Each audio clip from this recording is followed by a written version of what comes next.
Chapter 21. Umalis na sa pagkakahawak sa akin si Carlo at naglakad na papunta sa swimming pool. Nakita ko naman na hinubad ni Jared ang suot nitong sando. Napaawang ang bibig ko nang makita ang matipunong likod nito. Ang tagal ko nang hindi nakita yon. Bigla ko tuloy na nag-flashback ang maiinit naming eksena sa kama. Ang tagal ko nang walang dilig kaya naman hindi ko maiwasan na mag-init ngayon. Kinastigo ko ang sarili. No, hindi ka pwedeng maakit, Miracle.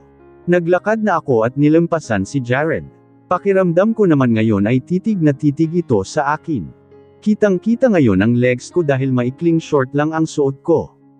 Kitang-kita rin ang hubog ng puwet ko. Idagdag pang fitting ang suot kong tank top. Alam ko naman na sexy ako at sa ganitong suot ko ay kaya kong patayuin ang kargada ni Jared. May pagkamalabag pa naman ang matandang yun. Nag-focus ako sa mga bata na gusto ng lamusong sa pool. Kids, wait for me. Dun lang tayo sa mababaw na part, ha? Sambit ko dahil naroon na agad ang dalawa sa may stainless steel ladder at ako at nasa may gilid pa lang ng pool. Mga anak, don't swim yet, wait for daddy first. Napakislat ako dahil narinig ko sa likuran ko si Jared na parang sobrang lapit sa akin dahil kinilabutan ako. 2/4 napaharap tuloy ako sa kanya at natigilan na lang dahil sobrang lapit nga talaga niya.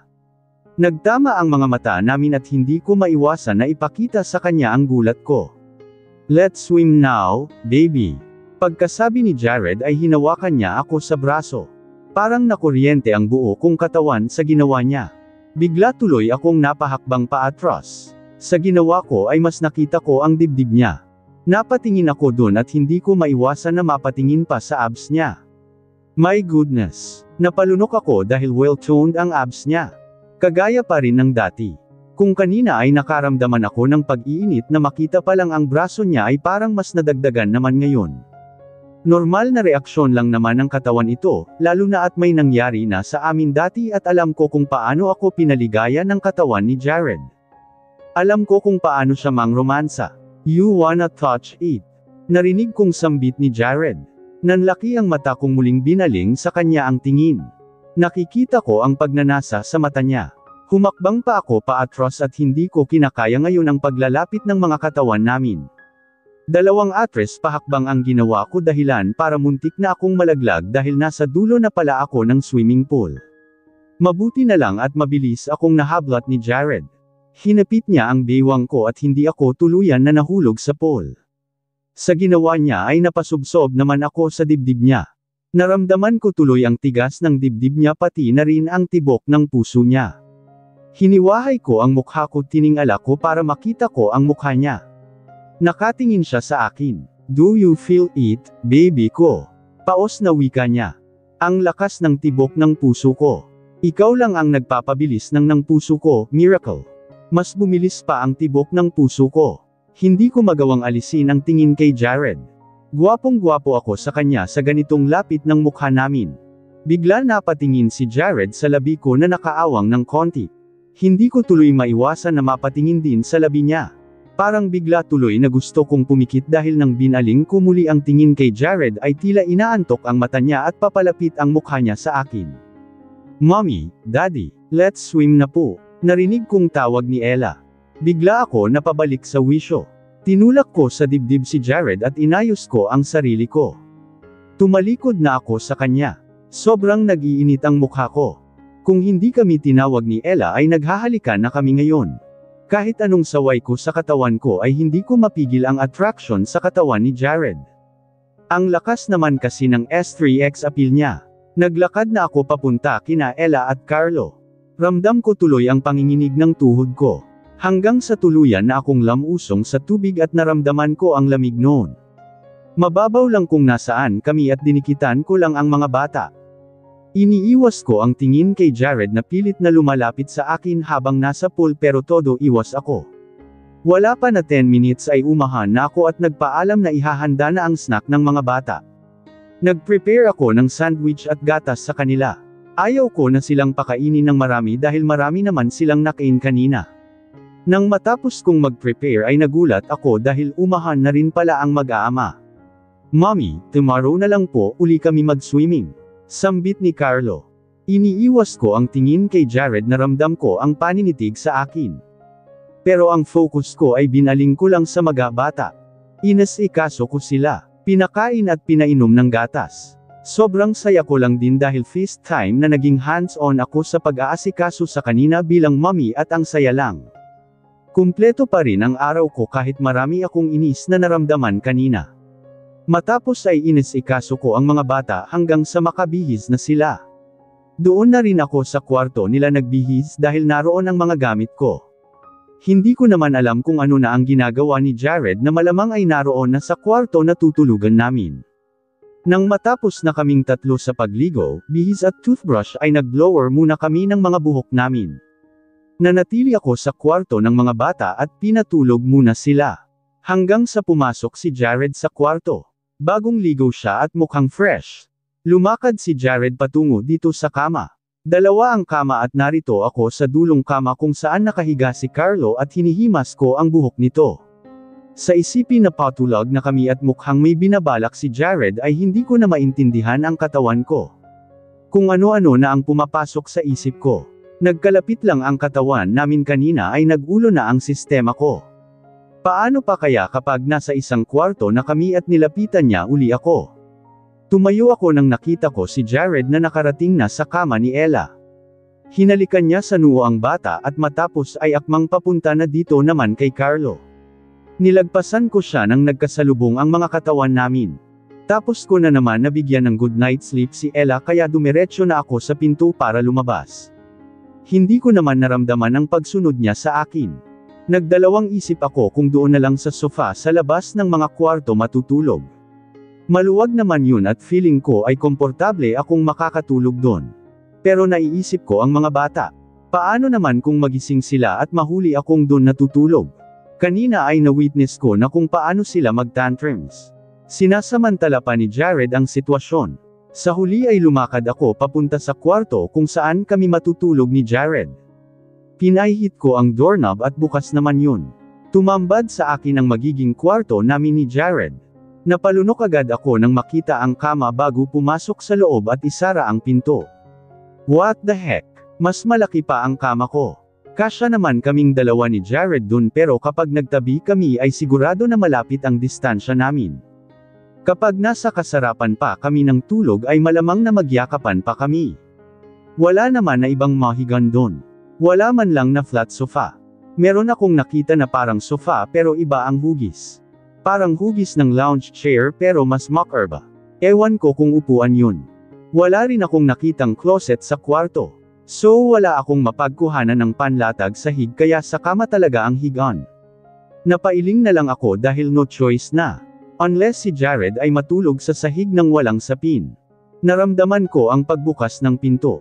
Hindi ko magawang lumingon dahil alam kong si Jared naman yun. Kasabay ng pagsara ng pinto ay pagkabog ng dibdib ko. Nakaharap ako ngayon sa kama. At narinig ko na lang ang yabag ni Jared hanggang sa tingin ko nasa mismong likod ko na siya. Ramdam siya ng balat ko dahil naninindig na ang balahibo ko sa batok. Baby ko, masuyong sambit niya. Dahan-dahan kong hinarap si Jared.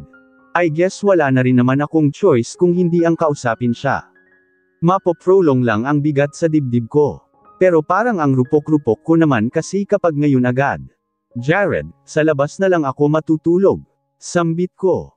Wala naman siya reaction sa sinabi ko. Alam ko naman na pipigilan niya pa rin ako. Kumilos ako at akmang lalampasan siya pero hinawakan niya ang braso ko. Baby, hanggang kailan mo ba ako titiisin? Puno ng pagsusumamo ang boses niya. Pati mata niya ay nangungusap. Jard, sa ibang araw na lang tayo mag-usap. Sambit ko. Natutunaw ako sa titig niya. Baby, pwede bang ngayon na? Hindi ko na kayang maghintay pa ng ilang araw para lang makausap ka ng ganito. Jard, hindi ko na natapos ang sasabihin ko nang hinapit niya ang bewang ko. Dinaikit niya ang katawan sa akin. Mas lalo akong hindi nakakilos sa paglalapit namin. Pati mga mukha namin ay pinaglapit niya. Nagwala na naman ang buong katawan ko na sa kanya ko lang nararamdaman. I love you, baby ko, nakatingin lang ako sa mga mata niya.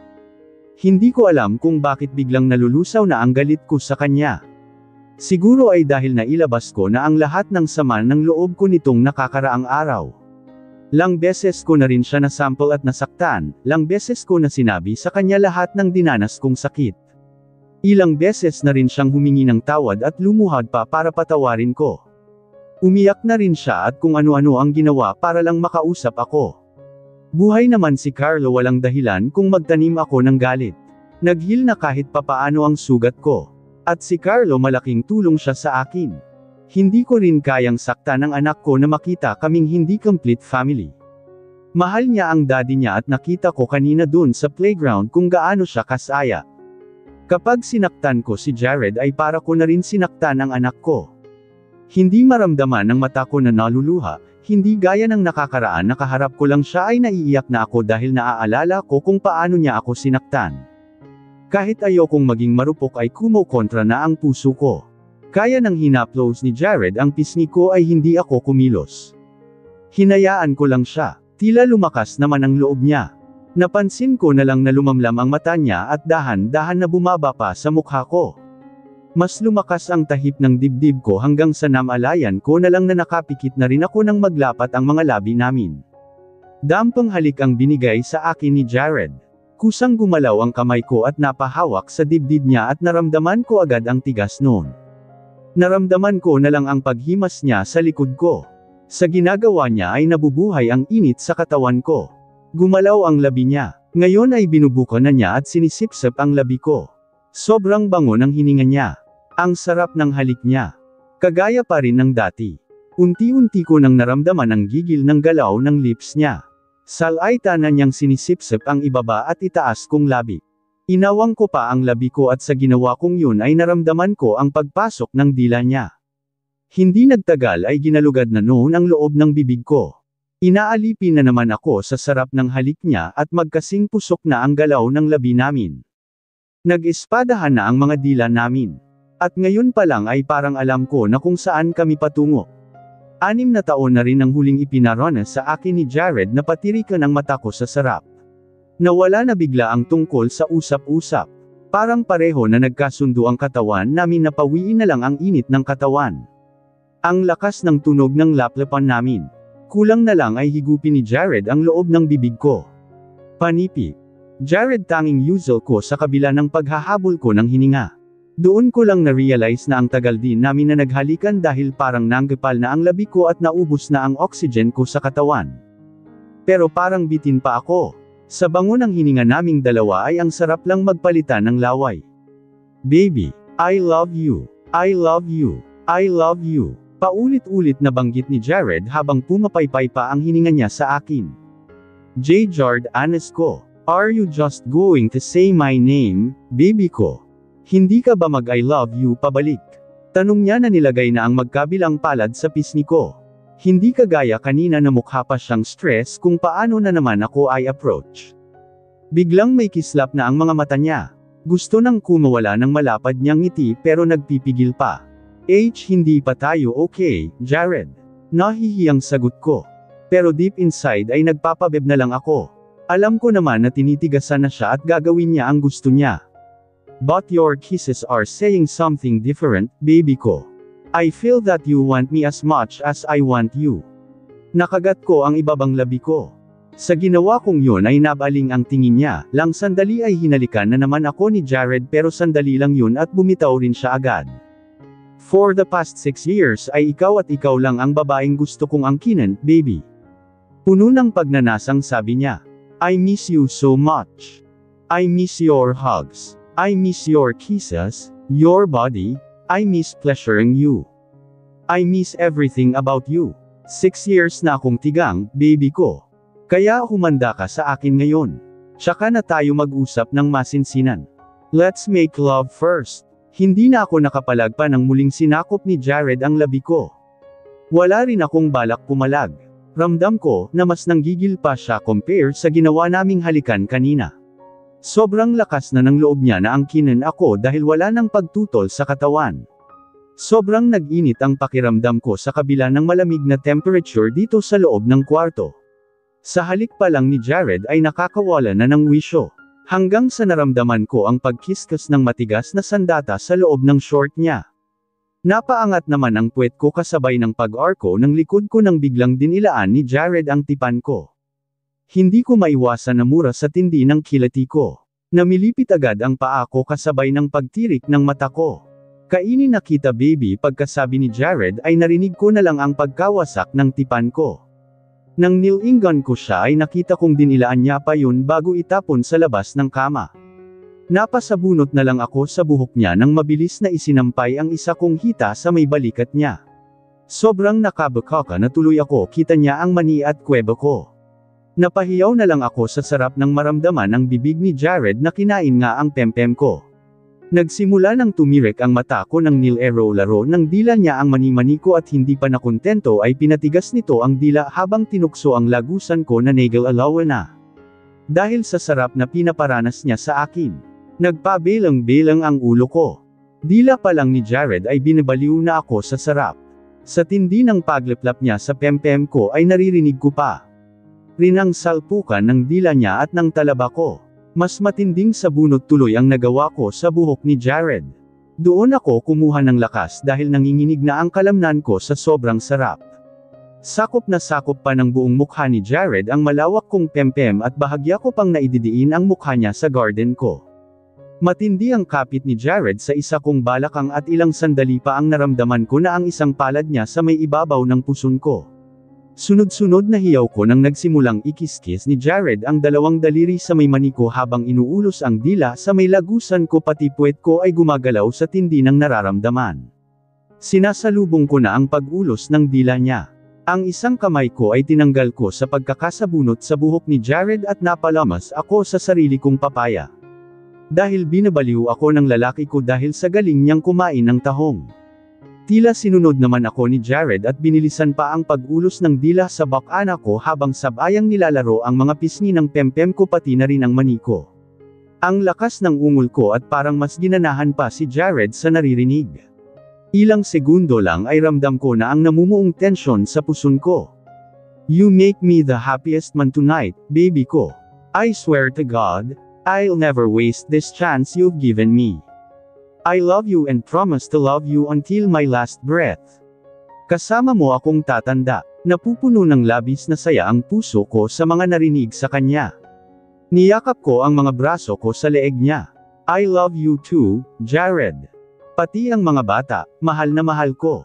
This your last chance kaya hindi mo talaga pwedeng sayangin. Malaman ko lang na mambabae ka, hihiwalayan kita. Nakangising sabi ko. Isipin ko pa lang ang bagay na yun, baby ko, nandidiri na ako sa sarili ko. Gusto ko ay ikaw lang ang hahawakan ko, yayakapin at hahalikan ko. Ikaw lang ang mamahalin ko, Miracle Florence Geronimo. Soon you will be Mrs. Caballero. Parang malalaglag na ang ovary ko sa tindi ng kilig sa sinambit niya. Mrs. Caballero raw. Pangarap ko yun dati, ang maging asawa niya. Hindi ko akalain na matutupad din pala kahit na ang bigat ng pagsubok na dumaan sa amin. Jared, honest ko. Tinanggal ko ang pagkakapulupot ng mga braso ko sa leeg niya at kinulong ng mga palad ko ang magkabilang pisngi niya. Baby ko, I guess, mamaya na talaga tayo mag-usap ng ibang bagay. Pagkasabi ko yun ay kinabig ko ang batok niya at hinalikan. Ramdam ko na kasi na hindi na rin makakapaghintay, pati ako ay nabibitin na rin. Ako na ang nag-initiate ng mapusok na halik. Pinasok ko ang dila sa loob ng bibig niya. Parang nagugulat pa si Jared sa ginawa ko. Wala tigang din ako at gusto kong dalhin na niya ako sa ikapitong langit. Gumapang ang mga kamay ko sa likod niya habang nagpatuloy ang halikan namin. Niyakap ko siya ng mahigpit kaya dikit na ang mga dibdib namin. Hindi pa ako nakontento at pinasok ko pa ang kamay ko sa likod ng shirt niya. Hiyaw ko dahil kinagat niya ang leeg ko. Kagat yun na hindi naman sobrang sakit at halatang nanggigil lang. Lagi niyang ginagawa yun dati kaya alam ko. Paniguradong puno ng marka na naman ang balat ko nito bukas. Hindi nagtagal ay tumigil si Jared sa paghalik sa akin. Umahan siya sa ibabaw ko. Tinanggal niya ang shirt niya kaya nakagat ko ang labi ko sa excitement. Kanina lang ay hindi ko maiwasan na tingnan ang namumutok niyang muscles at nakapanglalambot na abs. Ngayon ay didikit na yon sa katawan ko. Tumataas na naman ang level ng init sa katawan ko. Jared, sambit ko sabay bangon. Nakaluhod siya ay inayos ko rin ang sarili at lumuhod. Ngayon ay pareho na kaming nakaharap ng nakaluhod sa kama. Kagaya ng gusto kong gawin ay pinasadahan ko ng himas ang abs niya. Sa ginawa ko ay parang natuyuan na ako ng laway sa kakalunok. It's hard, right? Paos na tanong ni Jared na nag-aapoy sa pagnanasa ang mata na nakatingin sa akin. Halatang sinasadya niyang paseksihin ang boses. Ang tigas, love. Sambit ko matapos ay kinagat ko ang lower lip ko. Sinasadya ko rin na akitin pa si Jared. Pareho namin na inaakit ang isa't isa. May mas matigas pa dyan baby ko. Ipaparanas ko sa'yo, parang naging asong ulo tuloy si Jared. Bigla tuloy siya umalis sa kama.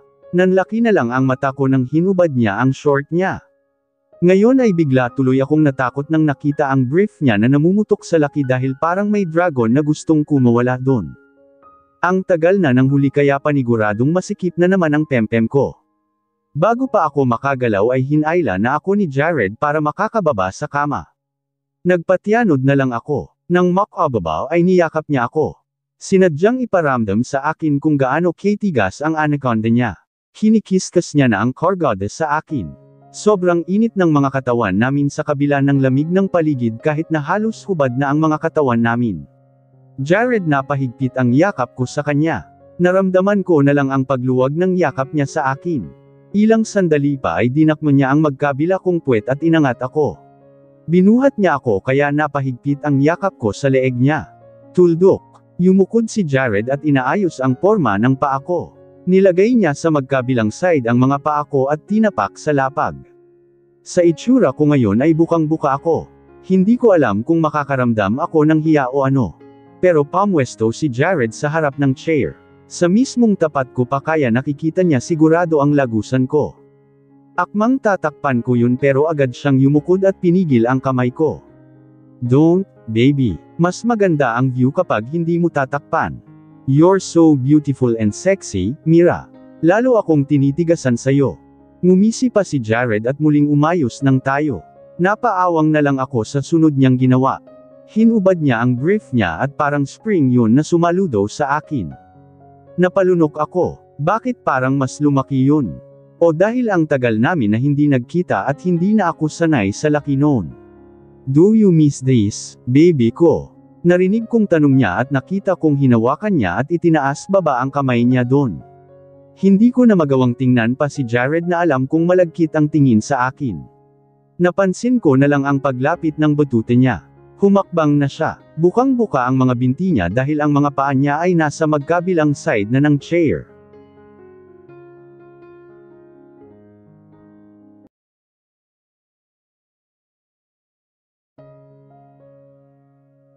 Chapter 22. Ang tagal pa bago mawala sa sistema ko ang sarap na dulot ng paglisa namin kanina. Love, nagising ba ang mga bata? Sweet na tanong ko nang tuluyan na akong tabihan ni Jared sa kama. Pareho na kaming bihis ngayon. Nakayakap siya sa akin at ako naman ay nakontento nang hinihimas ang matigas niyang dibdib. Don't worry, baby ko. Mahimbing ang tulog nila, kahit pa ang lakas ng ungol mo dahil nasasarapan ka. Later we'll do that again, sulitin Naughty habang tulog ang mga bata. Tukso niya. Hinampas ko naman siya sa dibdib. Naramdaman ko na nag-blush ako. Hinaplos naman ako ni Jared at mas lalong niyakap. Biglang nagseryoso ng mukha si Jared matapos luwagan ang yakap sa akin. Napatitig lang ako sa kanya, lang sandali ay gumuhit din sa labi niya ang isang ngiti. Hindi naman ako nakapagpigil at bigla kong pinadaus-dos ang isa kong palad hanggang sa makarating sa batok niya at kinabig yun. Naramdaman ko na lang ang pagkagulat ni Jared nang bigla ko siyang hinalikan. Natigilan pa siya bago gantihan ang halik ko. Parang nangangapal pa ang labi kong maghiwalay pareho ang mga mukha namin. You made me the happiest man tonight, baby ko. Sambit niya at matapos ay muli akong binigyan ng smack sa labi. Akala ko ay matatagalan pa bago mo ko mapatawad. Sambit niya habang kulong pa rin ang isang palad niya sa pisngi ko. Para sa mga bata, kaya kong magpatawad, Jared. Wala na rin naman patutunguhan ang galit ko, diba? Malulungkot lang sila kapag hindi tayo naging okay. Basta ay pangako mo lang na hindi mo ko sasaktan. Hindi ko na kayang danasin lahat ng hirap na pinagdaanan ko. Mahal na mahal kita, Jared. Doon ko na rin kinwento kay Jared ang naging love life ko. Sinabi ko sa kanya na nahirapan na rin akong magkaroon ng boyfriend simula nang nagkahiwalay kami. Kung meron man ay hindi nagtagal. What the tell me who's that man at sisirain ko ang buhay niya. Parang gusto pang mapatayo ni Jared nang nakwento ko na isang beses ay may nakahalik pa sa labi ko na naging boyfriend ko panandalian. Pinagtawanan ko siya. Relax, love. Ang totoo ay hindi ko na nga rin maalala ang pangalan ng lalaking yun. Tsaka nandiri pa ako sa sarili ko noon. Dun ko lang na-realize na ayoko na talagang magkaroon ng karelasyon dahil sa sobrang trauma ko. Kahit si Arthur, hindi ko naman maramdaman na gusto ko siya. Masigasig lang manligaw sa akin yun kaya balak ko talaga na sagutin. Tapos tinakot mo pa, walang sinabi sa akin si Zeus at Nathan tungkol sa marami mong manliligaw. Sambit ni Jared nakita ko pa rin ang inis sa mukha niya. Kumunot ang noo ko sa narinig. Zeus. Yes, baby. Zeus and Nathan, my friends. Sa kanila ko binili na bantayan kayo lagi at huwag pabayaan na magkapatid. Soon you'll meet them. And you know one of them. Ako. Yeah. Matagal mong kilala kung sino ang may-ari nitong private suite. He is Zeus Nicolai Cervantes, one of my best friend. Bigla naman akong napabangon sa narinig. What? Doon na nga nagkwento si Jared na hindi aksidente ang pagkikita namin ni Sir Zeus. Inamin niya rin sa akin na siya ang nag-utos kay Sir Zeus na bigyan kami ng pera ni Heaven. Matapos namin na humiwalay sa poder ni Sir Zeus ay bantay sarado raw kami ng mga kaibigan niya. Nire-report ang tungkol sa mga importanteng pangyayari sa amin. Iniwas ni Jared na siya mismo ang magmanman sa akin para na rin raw sa kaligtasan ko. Sinabi niya rin na huwag kaming hahayaan ni Heaven na maghirap at hindi makatapos ng pag-aaral. Binalak pa nga raw tulungan ni Sir Zeus si Heaven na mapalago ang business namin, pero matalino daw si Heaven at masikap kaya napalago nito ang business sa sariling sikap ng kapatid ko. Tuluyan na talaga na nawala ang galit ko kay Jared.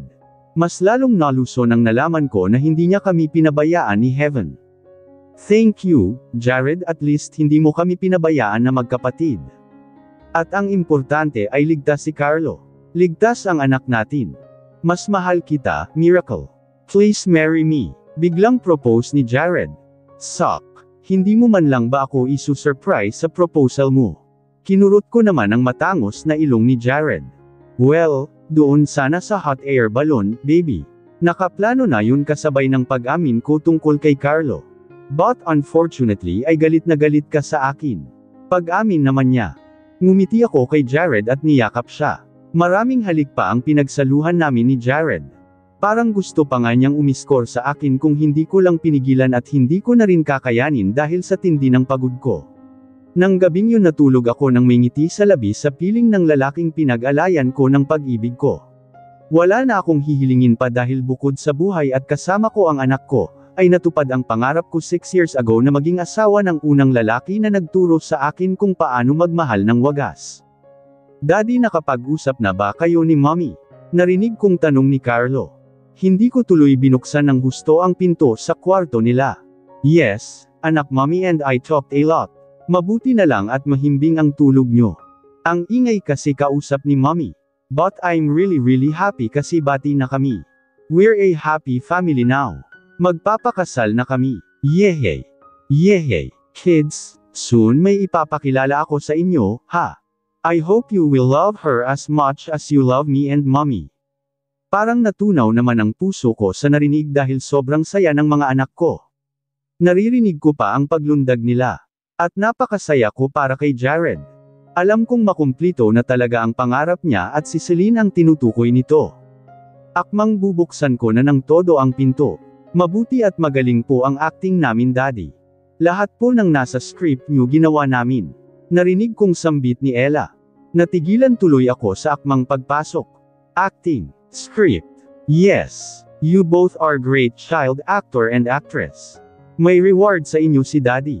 Sambit ni Jared na kahit hindi ko naman nakikita ay ramdam ko sa boses niya na tuwang-tuwa siya kausap ang mga bata. Napairap na lang ako. So sinadya pala ng mga bata ayon. Napailing ako at tuluyan ko na lang na sinara ang pinto ng marahan para hindi ako mahuli na nakikinig ng palihim. Hindi naman ako nakaramdam ng pagkainis sa nalaman. Ibig sabihin lang talaga ng gusto ng mga bata na magkabalikan kami ng daddy nila kaya pati pag-acting ay ginawa. Mas mabuti pa na magkunwari na lang akong hindi ko yun narinig at hindi na i-confront pa si Jared. Nagpunta na lang ako ng kusina para i-check kung ano ang pwede namin na agahan. Mag-alas 8 na ng umaga. Late na ang gising ko dahil sa tindi ng puyat. Anong oras na kami natulog ni Jared? Hindi ko mabilang kung ilang ulit niya ako inangkin. Halos lahat ng posisyon ay nagawa namin. Parang pati madaling araw-araw naramdaman ko ang paninigas niya kaya may nangyari pa. Kada hakbang ko ay nararamdaman ko pa ang kaunting kirot ng pempem ko. As in parang namaga na dahil sa paulit-ulit namin na lovemaking ni Jared. Nang magising ako ay wala na si Jared sa tabi ko. Yun pala ay nasa kwarto ng mga bata. Mukha naman na hindi nila narinig ang usapan kuno namin ni Jared. Nang makarating ako sa kusina ay agad akong nag-init ng tubig sa electric kettle para sa gatas ng dalawang bata at kape namin ni Jared. Nakita kong may sinaing na sa rice cooker at luto na kaya tinanggal ko na lang sa saksakan. Mukhang nagsaing na si Jared at mabuti ay marunong ito. Magluluto sana ako ng breakfast pero napansin ko ang ilang pagkain na nasa take-out tray na nakalagay sa sulok na table. Akmang titingnan ko ang mga yun nang narinig ko naman ang mga yabag papasok dito. Napangiti ako nang makita ang dalawang bata at si Jared na magkakasamang pumasok dito. Love! Lumapad ang ngiti ko nang makita siya at binigyan ng matamis na ngiti. Sa ginawa ko ay nakita ko naman na nagniningning ang mata niya sa saya ng nasal ayan ako. Binaling ko ang tingin sa dalawang bata na humiwalay sa daddy nila. Mabilis silang nakalapit sa akin. Agad akong lumuhad para mag-level ang mukha ko sa mga bata. Niyakap ko agad sila ng sabay. Kamusta ang sleep niyo mga baby ko?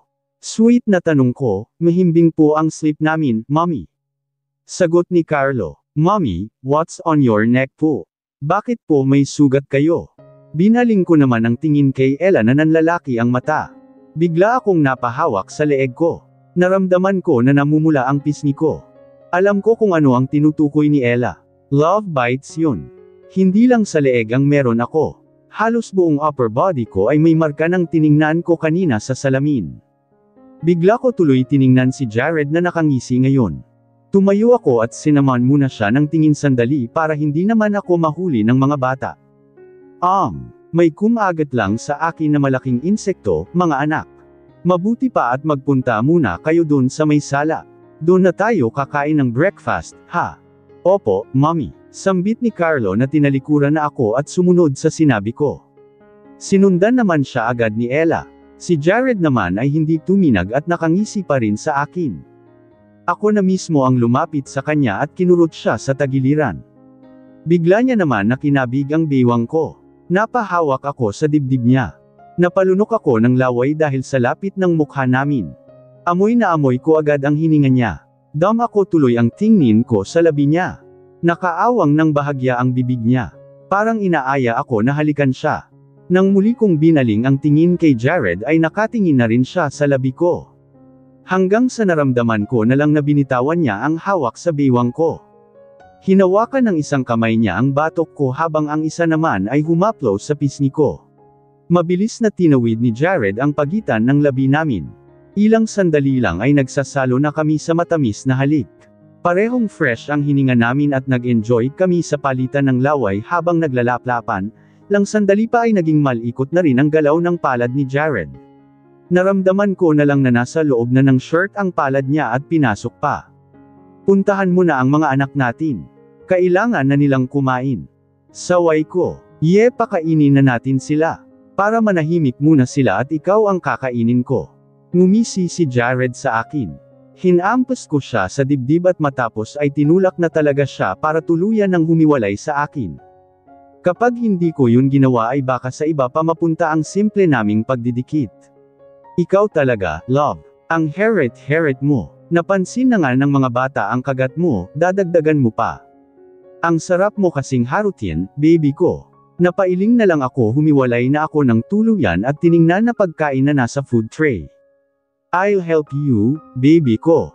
Pakainin na natin ang mga bata. Nakangiting sabi ni Jared. Kumuha si Jared ng plato at nagsandok ng kanin. Ako naman ay binuksan ko na ang food tray. Corned beef ang laman na ulam. May mga sliced fresh fruits din sa isang tray. Mabuti na lang at health conscious si Jared pagdating sa pagkain ng mga bata.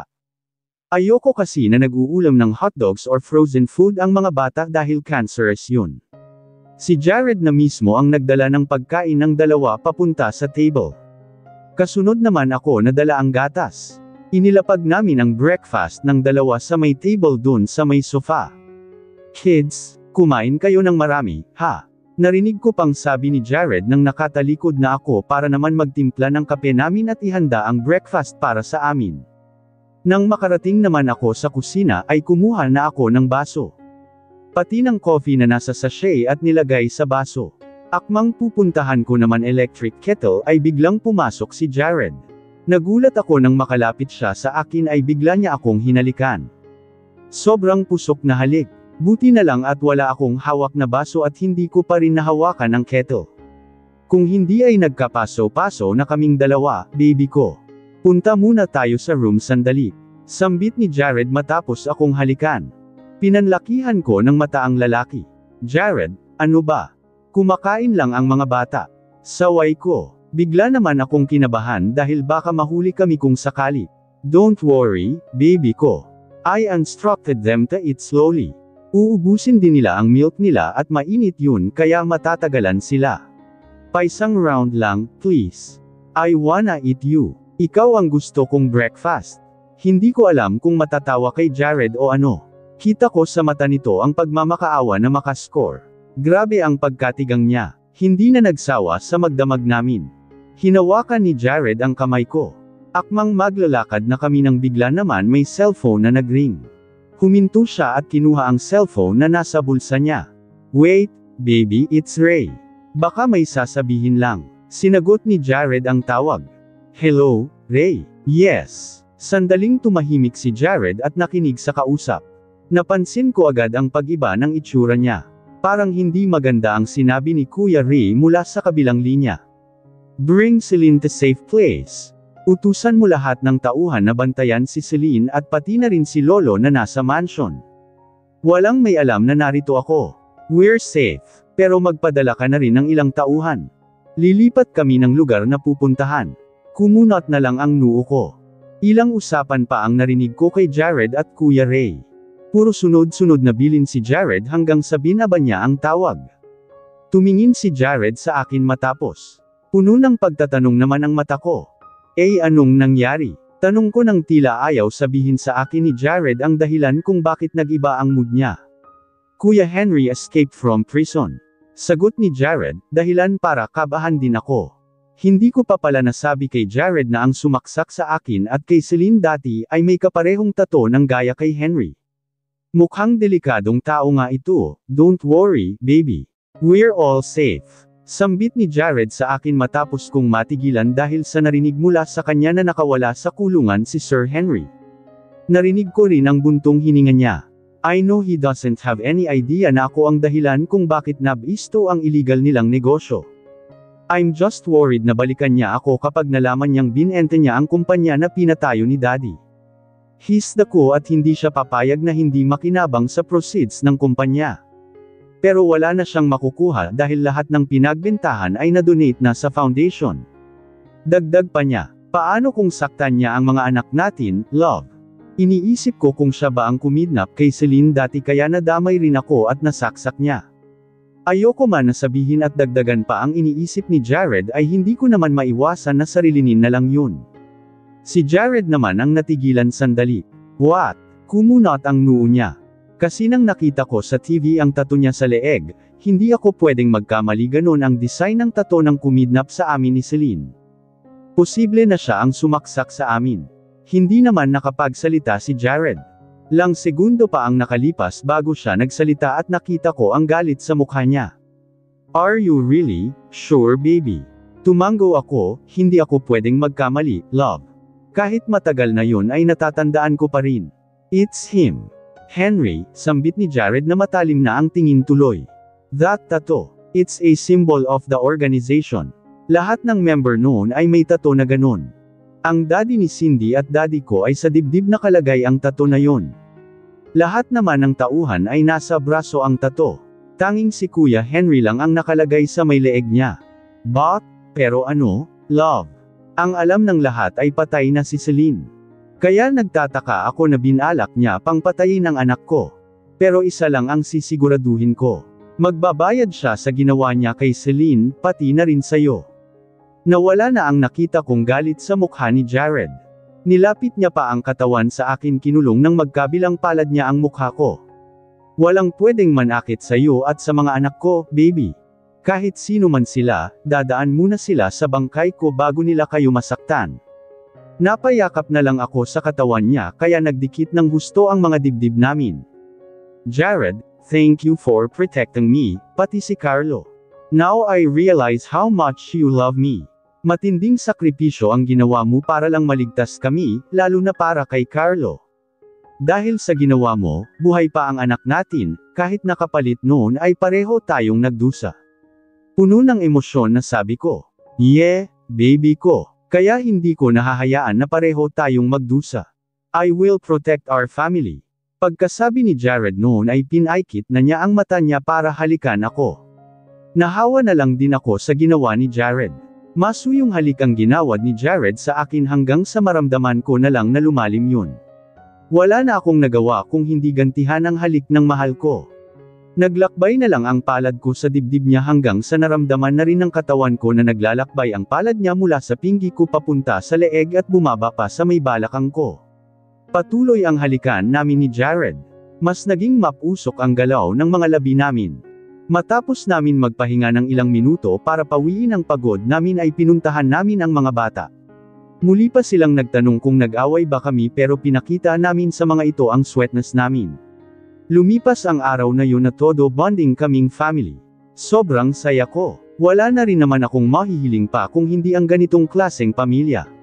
Sana lang ay hindi na talaga maging problema sa landas namin ng Kuya Henry ni Jared.